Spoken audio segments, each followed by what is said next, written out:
오늘 말씀의 제목은 십자가의 선물에 담긴 의미 7번째 시간으로 내가 결코 너를 버리지 않겠다라는 제목으로 함께 은혜를 나누겠습니다. 하나님은 우리의 아버지이십니다. 부모와 자녀의 관계라는 것은 이론적인 관계가 아닙니다. 즉 호적에 기록되어 있기 때문에 아버지가 된 것이 아니라는 것입니다. 부모님의 사랑으로 잉태하여 10개월간의 태중의 경험과 피를 쏟아내며 출산의 고통을 치르고 함께 살아가는 체험적인 관계를 부모와 자녀의 관계라고 하는 것입니다. 우리가 하나님을 머리로 안다는 것은 지식적인 이론에 불과합니다. 바리새인들과 서기관들은 하나님을 돌판에 새겨진 율법을 통하여 문자적인 지식으로 알려고 했습니다. 그러나 이들이 취한 행동은 그리스도를 거부하고 예수 그리스도를 믿는 사람들을 핍박하는 일에 앞장섰습니다. 바로 지성으로 하나님을 알려고 하는 자들은 실패할 수밖에 없다는 것을 보여주고 있습니다. 그러므로 하나님은 아버지와 자녀의 관계를 체험으로, 경험으로 알라고 하는 것입니다. 에베소서 1장 17절에는 이렇게 말씀하고 있습니다. 우리 주 예수 그리스도의 하나님, 영광의 아버지께서 지혜와 계시의 영을 너희에게 주사 하나님을 알게 하시고. 여기서 알게라는 알다의 단어는 헬라어로 기네스코라고 합니다. 경험하다, 체험하다라는 뜻을 가지고 있습니다. 계시의 영인 성령으로 하나님을 경험하여 체험하여 알라고 하는 것입니다. 사랑으로 충만하신 하나님을 지성이나 관념으로 알려고 하지 말고 실존하시는 하나님의 사랑을 직접 성령을 통하여 경험하고 체험할 수 있도록 하신다고 하는 것입니다. 지금 예수님의 순환을 묵상하는 사순절을 보내면서 맥스 루케이도 목사님의 저서 십자가를 선택하신 예수님이라는 책에 있는 내용의 비유를 통해서 하나님의 마음을 함께 느껴보는 시간이 되시길 바랍니다. 5살 난 메들린이 아빠의 무릎 위로 기어올랐습니다. 많이 먹었어? 라는 아빠의 물음에 네, 더 이상은 못 먹겠어요 하고 아이는 웃으며 배를 두드립니다. 할머니가 만들어준 빵을 좀 많이 먹었니? 예, 몽땅 다 먹었어요. 그럼 이제 잠을 자야지. 그런데 딸 메들리는 고사리 같은 두 손으로 아빠의 큰 얼굴을 만지면서 말합니다. 하지만 오늘은 크리스마스 이브예요. 아빠, 우리 춤출 것이라고 했잖아요. 아빠는 잊어버린 척하며 시치미를 떼고는 아빠가 그랬던가? 춤을 출 것이라고 한 적은 없는 것 같은데 라고 말했습니다. 아이 아빠, 메들리는 졸라댑니다. 크리스마스 이브에는 항상 춤을 췄잖아요. 아빠하고 나하고 둘이서만 기억나요? 아빠는 짙은 콧수염 밑으로 웃음이 터져나왔습니다. 물론 기억나지. 메들린, 어떻게 아빠가 그것을 잊어버리겠니? 이렇게 말하며 아빠는 일어나 딸의 손을 잡았습니다. 그 순간, 적어도 그 순간만은 그의 아내가 다시 살아난 것 같았습니다. 해마다 크리스마스가 되면 부부는 서재로 걸어가 춤을 추며 둘만의 시간을 보내고 했었습니다.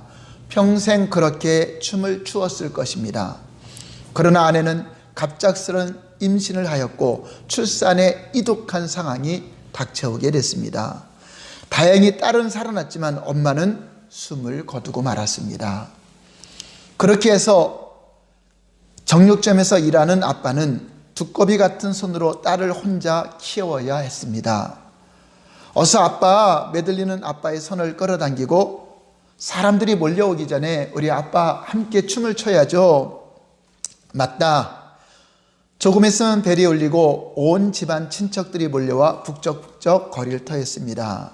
하지만 지금 이 순간만은 아빠와 딸 메들린과 단 둘만의 행복한 시간을 가질 수 있습니다. 여러분, 갓난아이를 둔 부부를 생각해 보시기 바랍니다. 아기가 부모에게 주는 것은 아무것도 없습니다. 돈도 줄 수 없고 기술도 줄 수 없고 지혜로운 말도 아이가 부모에게 해줄 수 없습니다. 그저 포대기에 누워있는 아기는 전적으로 무력한 존재일 뿐입니다. 그래도 부모는 자식을 사랑하기 때문에 무조건 필요한 것을 공급해 줍니다. 예수님도 우리에게 이렇게 말씀하셨습니다. 마태복음 7장 11절에 보시면 너희가 악한 자라도 좋은 것으로 자식에게 줄 알거든 하물며 하늘에 계신 너희 아버지께서 구하는 자에게 좋은 것으로 주지 않겠느냐. 죄인인 인간이 사랑하는 자녀들에게 좋은 것을 주려고 하는데 하물며 죄와 사심이 없으신 하나님 아버지께서 우리를 얼마나 사랑하시고 얼마나 좋은 것으로 주시기를 기뻐하시겠습니까?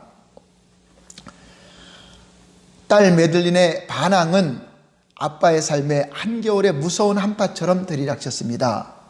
딸이 사춘기가 되면서, 딸이 운전할 나이가 되면서 메들린은 자기 인생은 자기가 알아서 하기로 결심하게 됩니다. 딸의 인생에 아빠가 끼어들 자리가 없어지기 시작했습니다. 이런 일이 있을 줄 진작 알았어야 했는데 꿈에도 몰랐구나. 아빠의 때늦은 말이었습니다. 아빠는 딸에게 어떻게 해야 좋을지 몰랐습니다. 몸에 딱 붙는 옷이며 코걸이를 달고 귀걸이를 달고 짧은 치마를 입고 밤늦게 귀가하며 형편없는 성적이 아빠는 이해가 되지 않았습니다. 무엇보다 딸 아이에게 언제 말을 해야 하고 언제 침묵해야 할지 혼란스러웠습니다. 반대로 딸은 자기가 말하기 싫을 때는 말하지 않고 말하고 싶을 때는 말하고 언제나 자기 뜻대로 행동했습니다. 그러나 상황은 점점 더 악화되어 딸에게 남자친구가 생겼습니다. 몸에 문신을 새긴 호리호리한 체격에 건너편 동네 아이와 딸이 어울리기 시작했습니다. 그 친구는 썩 좋은 아이가 아니었습니다. 딸아이가 크리스마스를 그 아이와 보내는 것은 아빠에게 있을 수 없는 일이었습니다. 딸아, 오늘 밤은 가족들과 함께 할머니가 만들어주는 파이를 먹으며 크리스마스 이브를 보내는 거야. 알았지? 크리스마스 날에 식탁에 앉아있긴 하지만 메들린은 딴 세상에 온 것처럼 음식만 깔짝깔짝거릴 뿐 일정 말을 하지 않습니다. 아빠가 음악을 틀어놓고 돌아서 딸아이를 향해 걸어갔습니다. 그리고 딸아이가 흔쾌히 응하리라 생각하며 딸아, 메들린, 오늘 밤 아빠와 함께 춤출래? 라고 물었습니다. 순간 딸이 화를 내며 돌아섰습니다. 누가 보면 아빠가 딸에게 욕이라도 한 줄 알았을 것입니다. 메들린은 투덜대며 현관을 빠져나가 길거리로 나갔습니다. 딸을 사랑하는 아버지를 홀로 남겨준 채로, 철저히 홀로 남겨진 아빠를 놔둔 채로 딸은 밖으로 나갔습니다. 성경에 의하면 우리도 하나님 아버지 앞에 이렇게 행동했다라고 말씀하고 있습니다. 우리도 하늘에 계신 아버지의 사랑을 야별차게 뿌리치고 각기 제 길로 가던 우리였습니다. 이사야 53장 6절을 보시면 우리는 다 양 같아서 그릇 행하여 각기 제 길로 갔거늘 여호와께서는 우리의 모두의 죄악을 그에게 담당시키셨도다라고 말씀하고 있습니다. 하나님 아버지가 나를 얼마나 사랑하시는 줄도 모르고 각기 내 길로 나간 것입니다. 하지만 바울은 이러한 우리의 행동을 한 걸음 더 깊이 끌고 들어갑니다. 즉 우리가 외면한 아버지를 외면한 정도가 아니라 그 사랑하시는 아버지를 대적하고 원수처럼 대했다고 표현하고 있습니다. 우리가 하나님과 원수가 되었다라고, 아버지와 원수가 되었다라고 성경은 표현하고 있습니다. 로마서 5장 10절을 보시면 곧 우리가 원수 되었을 때 그의 아들의 죽으심으로 말미암아 하나님과 화목하게 되었은즉 화목하게 된 자로서 더욱 그의 살아나심으로 말미암아 구원을 받을 것이니라. 원수라는 것은 하나님과 적이라는 것입니다. 오히려 우리가 하나님 아버지를 해치는 자가 되었다라는 뜻입니다. 우리가 그랬단 말인가? 우리가 언제 하나님과 원수된 적이 있단 말인가요? 여러분 어떻습니까? 하나님이 원하시지 않은 일인 줄 알면서도 행한 적은 없는지, 하나님의 자녀나 피조세계의 일부를 해친 적은 없지 않습니까? 또 하나님의 적인 마귀의 일에 함께 동참하거나 함께 원망하고 불평한 적은 없었습니까? 또 사람 앞에서 하나님 아버지를 모른 척한 일은 없었습니까? 만약에 저와 여러분들이 하나님을 무시하고 이렇게 우리 마음대로 살았다면 저와 여러분들은 하나님과 원수된 것이 맞다고 하는 것입니다. 이렇게 우리는 하나님 아버지를 원수처럼 행했을 때, 원수처럼 우리가 아버지에게 행했을 때 우리 하늘에 계신 하나님 아버지는 우리에게 어떻게 반응하셨는가? 하나님 아버지의 마음을 오늘 헤아려 보시기 바랍니다. 딸 메들리는 그날 밤 늦게 집에 돌아왔습니다. 다행히 딸이 집에 들어온 것을 보고 아빠는 마음의 안도의 숨을 쉬었습니다. 아빠는 뛰쳐나간 딸을 탓하지 않았습니다. 다시 돌아온 그날부터 아빠는 딸의 마음을 아빠에게로 돌이키게 하려고 더 최선을 다하여 딸이 즐겨 먹는 음식도 만들어 주었습니다. 그러나 딸은 먹으려 하지 않았습니다. 극장에 같이 가자고 해도 딸은 그냥 방에 틀어박혀서 전혀 나오려고 하지 않습니다. 새 옷을 사주어도 고맙다는 말 한마디 하지 않습니다. 그렇게 겨울이 지나고 따뜻한 봄 어느 날, 일을 빨리 마치고 딸이 학교에서 돌아올 시간에 맞추어 사랑하는 딸과 함께 있고 싶어서 집에 돌아와 보니 그날이 메드린이 가출하여 영영 집으로 돌아오지 않는 날이 되었습니다. 한 친구에게서 메들린이 남자친구와 함께 버스 터미널에 있는 것을 보았다라고 전해주었습니다. 급히 버스 터미널로 달려가서 시카고행 표를 샀다는 것을 확인했지만 그 다음 어디로 갔는지 아무도 아는 사람이 없었습니다. 여러분, 세상에서 가장 악명 높은 길이 골고다의 언덕길, 곧 슬픔의 길이라고 합니다. 예수님께서 빌라도의 뜰에서 사형 선고를 받으시고 갈보리로 올라가신 바로 그 길이 가장 예수님의 마지막 순환의 길이었습니다. 그 길에는 14개의 지점이 표시가 되어 있습니다. 그중 한 지점에서 빌라도의 선고가 내려졌으며 구레네 시몬이 억지로 십자가를 진 지점도 있습니다. 예수 그리스도께서 십자가를 지고 가다 너무 힘들어서 지쳐서 넘어지신 지점도 2군데가 있습니다. 14개의 지점들은 각각 그리스도의 마지막 여정 중에 일어난 사건들을 하나하나 되새겨 볼 수 있도록 표시해 둔 것입니다. 이 길은 정확한 길일까? AD 70년 로마에 의해서 예루살렘이 파괴되면서 도시의 거리들도 파괴가 되었습니다. 예수께서 걸으시던 정확한 길은 아무도 모릅니다. 하지만 고난의 길은 그곳에서 시작된 것은 확실합니다. 그러나 하나님 아버지 입장에서 보면 예수님의 고난의 길은 빌라도의 법정에서 시작된 것이 아니라 천국의 뜰에서부터 이 땅에 내려오시면서 시작된 것입니다.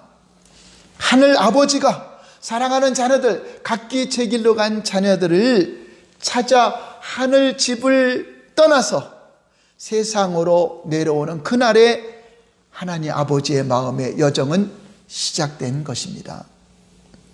오직 저와 여러분들의 마음을 다시 하나님께로 돌리키게 하려고, 다시 아버지께로 우리의 마음을 돌이키려는 그 열정 하나만으로 우리를 찾아서 오셨다고 하는 것입니다. 하나님 아버지의 뜻은 오직 하나, 사랑하는 내 자녀들을 집으로 데려와서 함께 천국에서 영원히 행복하게 사는 것입니다. 성경은 이 여정을 하나님과 원수되었던 우리가 하나님과 화목하게 하심으로 우리와 다시 만날 수 있는 화목이 이루어졌다고 하는 말씀으로 표현되어 있습니다. 고린도후서 5장 19절 말씀을 보시면 곧 하나님께서 그리스도 안에 계시사 세상을 자기와 화목하게 하시며 그들의 죄를 그들에게 돌리지 아니하시고 화목하게 하는 말씀을 우리에게 부탁하셨느니라. 여기서 화목하게 한다는 말은 상태를 다시, 원수되었던 상태를 다시 되돌려 놓는다라는 뜻입니다. 화목하게 한다는 말은 뜯어진 것을 다시 꿰매는 것이요, 떠나간 마음을 다시 돌이키는 것이요, 싸늘히 식은 열정에 다시 불을 지펴서, 화목하게 한다는 것은 고집부리는 아이를 어루만져서 집으로 오라고 타이르는 것과 같은 것입니다. 등을 돌리고 간 우리를 사랑하사 우리의 마음을 아버지께로 돌리기 위해 온갖 고초도 마다하지 않으시는 하나님 아버지의 마음을 보여주는 것이 바로 십자가의 고난의 길이라고 하는 것입니다. 다시 메들린에게로 돌아가 보겠습니다. 몸에 문신을 새긴 그 호리호리한 소년에게는 사촌형 하나가 있었는데 그 사촌은 휴스턴 남부의 한 편의점에서 야간 근무를 하면서 한 달에 돈을 조금만 주면 가출 청소년들을 자기 방에 재워주고 있었습니다. 가출한 그들은 꿈을 가지고 있었습니다. 남자친구는 자동차 정비공이 되고 싶었고 메들린은 백화점에 취직될 것이라고 철석같이 믿고 따라 나온 것입니다. 물론 그들은 어떻게 하면 직업을 얻을 수 있는지 조차 알지 못하는 아직 어린 청소년이었습니다. 가출한 딸과 남자친구는 아무리 돌아다녀도 직업을 가지지 못하고 방값을 지불하지 못하게 됩니다. 그러자 그 사촌이 집에서 나가줄 것을 통보했고 남자친구도 더 이상 버틸 수 없다고 헤어질 것을 통보하고 떠나버렸습니다. 메들린은 하루아침에 길거리로 나앉고 말았습니다. 잠잘 곳도 없고 의지할 사람도 없었습니다. 그러나 그것은 앞으로 다가올 고생의 시작에 불과했습니다. 공원에서 방황하던 딸 메들린에게 한 여자가 근처에 노숙자 시설에 대해서 알려주었습니다. 할 수 없어서 그곳에 찾아가 밥을 얻어먹고 잠을 자려고 하는데 너무 시끄러워서 잠을 잘 수가 없었습니다. 메들린은 벽 쪽으로 고개를 돌리고 가출 후 처음으로 아버지 생각이 났습니다. 잠잘 때마다 잘 자라고 입을 맞춰주던 아버지의 자상한 얼굴이 떠올랐습니다. 눈가에는 눈물이 나왔지만 메들린은 애써 눈물을 참았습니다. 집 생각을 안 하기로 다짐했습니다. 집에 돌아가기는 이미 너무 멀리 왔다고 생각을 했습니다. 이튿날 아침 옆 침대의 소녀가 메들린에게 지폐 한 뭉치를 보여주면서 테이블에 올라가 춤을 추고 받은 팁이라고 자랑했습니다. 나는 오늘이 이곳에서의 잠은 끝이야. 이제 돈을 벌 수가 있어. 춤출 사람이 더 필요하던데 너도 한번 가볼래? 하면서 주머니에서 성냥갑 하나를 꺼내 주었습니다. 메들린은 생각만 해도 속이 부글부글 끓었습니다. 절대로 그런 데는 가지 않을 거야 라고 속으로 결심하고 가까스로 생각해 볼게 라고 말했습니다. 딸 메들린은 일주일을 돌아다녀도 일자리를 얻지 못했습니다. 주머니에 손을 넣어보니 나이트클럽 광고가 있는 성냥갑이 있었습니다. 갈 곳이라고는 그것밖에 없다고 생각하며 자기 스스로의 결심을 꺾어버렸습니다. 딸 메들린이 메들린이 할 수 있다는 것이 있다면, 할 수 있는 것이 있다면 춤추는 것입니다. 아버지가 크리스마스 때 추려고 엄마와 함께 추던 춤을 가르쳐 주었기 때문입니다. 이제 아버지 나이의 남자들이 메들린의 춤을 구경하게 되었습니다. 그것도 밤무대에서 술집 테이블 위에서 옷을 벗어가면서 점점 더 어둠의 수렁에 빠져 들어가게 된 것입니다. 메들린은 자신의 처지를 합리화하지 않았으며 그저 아무 생각도 없이 단지 일하고 돈만 받을 뿐이었습니다. 그런데 수치심을 억누르며 밤무대에서 춤을 추던 메들린에게 다가온 것은 갱단의 폭력배들이었습니다. 온몸에 문신을 한 무서운 폭력배들에게 협박을 받고 몸이 팔려나갔습니다. 물론 돈도 못 벌고 오히려 빚만 늘어만 갖고 자기 힘으로는 빠져나올 수 없는 캄캄한 수렁에 깊이 빠져버리게 된 것입니다. 이제 메들린은 몸도 마음도 망가지고 이제 희망과 꿈도 다 잃어버렸습니다. 매일매일 무기력하게 생명만 유지하고 살고 있었습니다. 아마 그렇게 영영 아무 생각도 하지 않고 되는 대로 살아갔을 것입니다. 그 편지만 아니었다면 말입니다. 어느 날 헤어진 남자친구의 사촌이 메들린이 춤추는 곳을 알고 있기 때문에 편지를 가지고 찾아왔습니다. 한 통도 아니고 두 통도 아니고 상자에 편지가 가득했습니다. 그 모두가 메들린에게 보낸 편지였습니다. 그리고 모두 아버지가 보낸 것이었습니다. 사촌은 투덜대며 이렇게 말했습니다. 내 남자친구가 내 아빠에게 일러줬나 봐. 우리 집으로 편지가 일주일에 두세 통씩 날아온다니까 하며 투덜거렸습니다. 바뀐 주소를 알려들어라 라고 하는 말을 들었지만 그럴 수 없었습니다. 그것만은 할 수가 없었습니다. 아버지가 찾아오면 어떡하라고. 아버지도 폭력배들에게 어떤 봉변을 당할 것 같았기 때문입니다.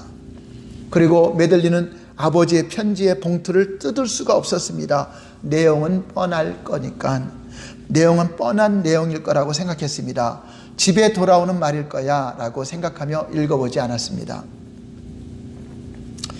지금 자기가 무슨 일을 하고 있는지 아버지께서 안다면 아버지도 더 이상 편지 같은 거 쓰지 않고 나를 잊어버릴 거야 라고 생각했습니다. 그래서 차라리 아버지의 편지를 읽지 않는 편이 덜 괴로웠을 것 같았습니다. 그 사촌이 더 많은 편지를 가져온 다음 주에도, 그 사촌이 또다시 찾아오는 그 다음 주에도 메들린은 아버지가 쓴 편지를 읽지 않았습니다. 그저 편지가 날아온 날짜대로 나이트클럽 탈의실에 쌓아만 두었습니다. 자신이 너무나 수치스러워서 편지 봉투만 만지작거리다가 차마 뜯어볼 수가 없었습니다. 메들린은 대부분의 날들을 무감각하게 살면서 집생각이며 창피하다는 생각 따위는 마음 한구석에 묻어두었습니다. 그러나 가끔은 억누를 수 없는 아버지 생각에 사로잡힐 때도 있었습니다. 지나가다가 옷가게에서 그 옷을 보던 날도 그랬습니다. 전에 아버지가 사준 옷 색깔과 같은 것이었습니다. 그때는 왠지 마음에 들지 않던 옷이었는데 마지못해 그 옷을 입고 거울 앞에 서자 아버지가 와, 딸이 키가 벌써 아빠만 하네 라며 기뻐하던 것이 생각났습니다.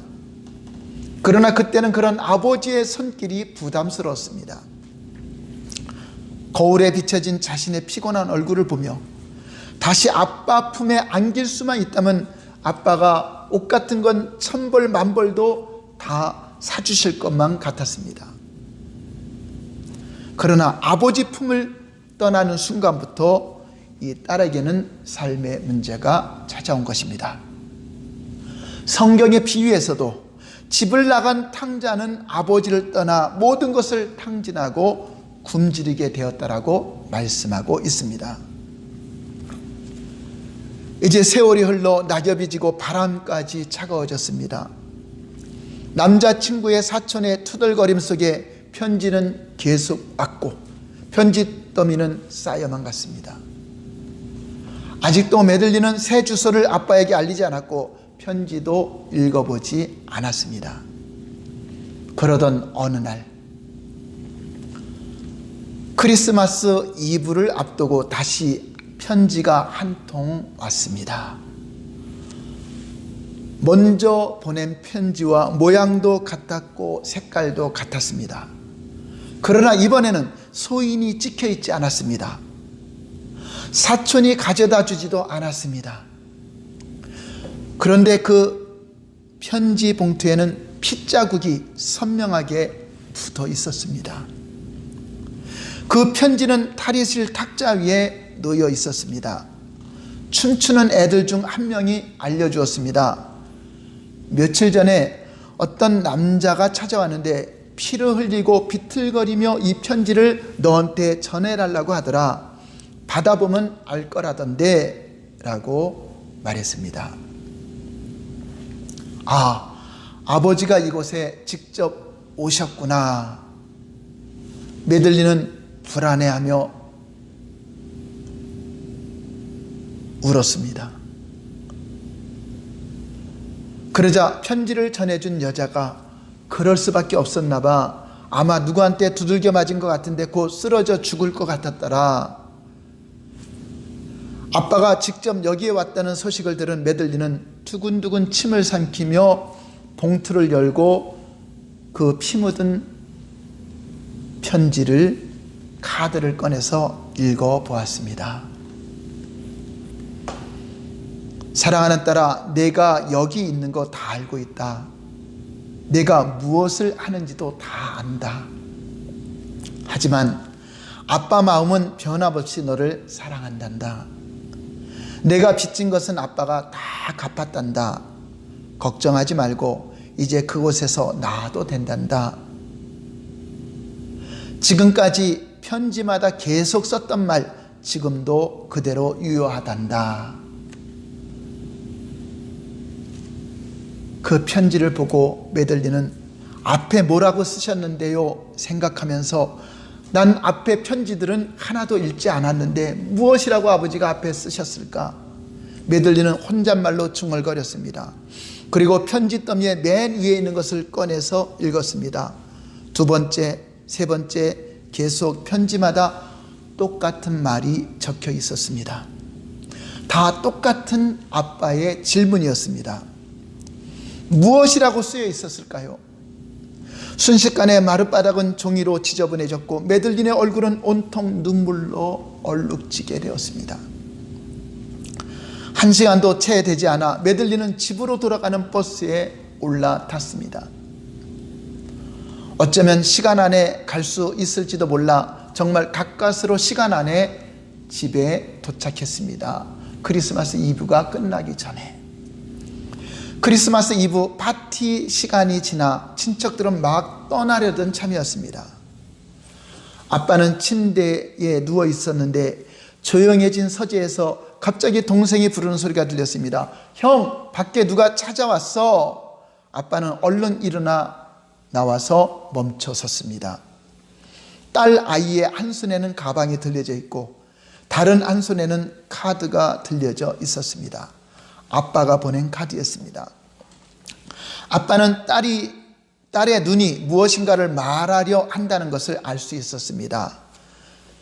좋아요 아빠, 아빠의 초청이 아직도 유효하다면 받아들이겠습니다. 받아들이겠어요 라고 말하는 것 같았습니다. 아빠는 가까스로 침을 삼키며 그럼 유효하고 말고 초청은 언제나 유효하단다. 그렇게 두 사람은 크리스마스 이브에 다시 춤을 추기 위해 만났습니다.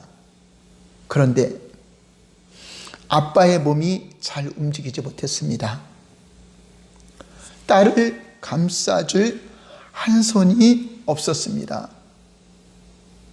현관문 곁 바닥에는 메들린의 이름과 아빠의 초청이 적힌 편지가 떨어져 있었습니다. 그 편지에는 이렇게 쓰여 있었습니다. 사랑하는 딸아, 다시 집에 와서 아빠랑 춤추지 않을래? 지금까지 편지 내용이 다 똑같은 내용이었습니다. 아빠가 수소문하여 딸을 찾아갔을 때 갱단의 폭력배들은 빚진 돈을 다 갚아도 보내줄 수 없다라고 했습니다. 여기서 데리고 가려면 딸의 손을 잘라야 된다고 했습니다. 그래서 아빠가 딸을 구하기 위해서 폭력배들에게 대신 붙잡혀 두들겨 맞고 딸이 빚진 돈도 다 갚아주고 결국 아빠가 딸 대신 한쪽 팔을 잘라내고 나서야 딸이 그곳에서 나오는 것을 허락을 받은 것이었습니다. 딸 메들린은 아빠가 어떻게 자기를 위해서 희생했는지,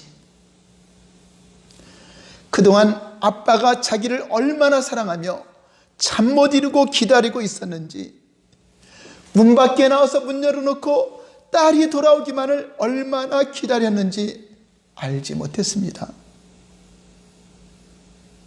그렇습니다. 오늘 이 시간에도 하늘에 계신 우리 아버지께서 우리에게 말씀하십니다. 사랑하는 아들아, 사랑하는 딸아, 내가 하늘 보좌로 나의 임재 안으로 너희를 초청한다. 내게로 돌아와라. 사랑하는 아들아, 사랑하는 딸아, 나와 함께 천국에서 행복하게 나와 함께 춤추지 않겠니? 너의 모든 것을 다 알고 있으니 내게로 돌아와라. 나와 함께 춤추자라고 초청하고 있습니다. 너희들의 모든 죄와 허물로 인한 대가는 내가 십자가에서 다 지불했단다. 나의 보좌의 임재 안으로 너희를 초청하기 위해서 내 몸을 찢고 내 살을 찢어서 피 흘려서 너희와 맡겼던 담인 성소휘장을 찢어 버렸단다. 너희의 몸의 수치를 가려주기 위해서 내가 입은 옷도 너희에게 주었다. 내가 대신 벌거벗은 몸으로 너희 대신 수치를 당했노라. 사랑하는 내 자녀들이 아프고 상처받은 몸을 위해서 내가 채찍에 맞았노라. 너희들의 손과 발로 지은 모든 죄를 용서하려고 내 손과 발이 대못에 박혀 구멍이 뚫어졌단다. 너희의 마음과 생각으로 지은 죄를 용서하려고 창으로 내 심장이 대신 찔렸다. 너희에게 죄를 용서하는 피와 영원한 생수인 물과 피를 다 쏟아 주었다. 너희가 머리로 판단하고 정죄하는 죄를 사하려고 내 머리에 고통의 가시면류관을 쓰게 되었단다. 그러므로 사랑하는 아들아, 사랑하는 딸아, 내가 너를 잘 안다. 내가 너를 사랑하노라. 나에게 돌아와서 내게로 와서 나와 함께 행복하게 춤추며 살지 않겠니? 라고 우리에게, 온 인류에게 지금도 사랑하는 아버지가 우리에게 초청하고 있습니다. 밤마다 문 열어놓고 집을 나간 자식 기다리느라 안타까워하는 그 마음, 아버지의 마음을 우리에게 표현해주고 있는 것입니다. 오늘 십자가의 선물에 담긴 메시지 7번째는 나는 결코 너를 버리지 않았다. 나는 너를 끝까지 포기하지 않았다. 끝까지 포기하지 않고 내가 너를 기다리고 있으니 너희 죄를 다 사했고 너희 죄를 다 용서했고 내가 대신 너희들의 죄값을 다 치렀으니 사랑하는 아들 딸들아, 내게로 돌아와라. 내게로 돌아와라. 나와 함께 행복하게 춤추지 않겠니? 기도하겠습니다.